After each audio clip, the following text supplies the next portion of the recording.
especially the CNX PSU Bank Index. That's leading from the front with a gain of close to about 1.5%. As you can see, it's moved higher. But apart from that, many power stocks, so Tata Power is now up close to about 3% Power Grid too has a pretty healthy gain of nearly 3%. So these are a few stocks which are leading from the front. But moving on to the auto space, Bajaj Auto is all set to launch 3 Avenger motorcycles this week. They will also be launching a new motorcycle brand after a decade. Ronojoy Banerjee joins in with the details. Ronojoy? Yeah, hi guys. Well, we have to understand the strategy and the thinking behind this approach from Bajaj Auto, because premium segment has been a big cash cow for the company. But what has happened in the recent past is that it is facing immense amount of competition, not just from the premium offerings from Royal Enfield. Even Honda is now making some inroads.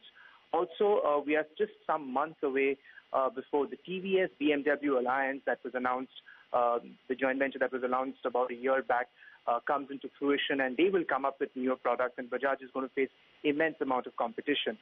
And the other reason behind focusing more on the premium segment has been the latest launch by the company of an entry-level motorcycle, CT100. Because remember, Bajaj's strategy has always been, that's what the management has said, that it is not looking at, it's not in the volume business.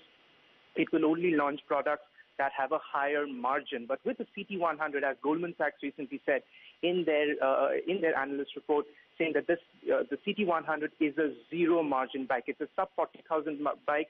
So one can see Bajaj's attempts to focus more on the premium segment, also perhaps to offset the impact of a possible margin erosion from the CT100. And of course, the other big development is that the company is going to offer a new brand altogether. Remember, the last time the company offered a new brand was with the Discover way back in 2004. So this is a significant development, almost an acknowledgement by the company that in the executive segment it has lost ground. In fact, Rajiv Bajaj was very he was very candid about it, saying that while Bajaj has a good market share in the entry-level segment, especially with the CT100, and in the premium segment with the Avenger and the KTM, it's the mid-size segment, about 125cc, where Bajaj has suffered. Also remember, the company is not in the scooter segment, which has driven more than 50% of the growth. So these developments have to be seen in that context, guys. Okay, all right, Ronojoy. Thanks very much for that. That's on Bajaj Auto. But shifting focus, Prime Minister Modi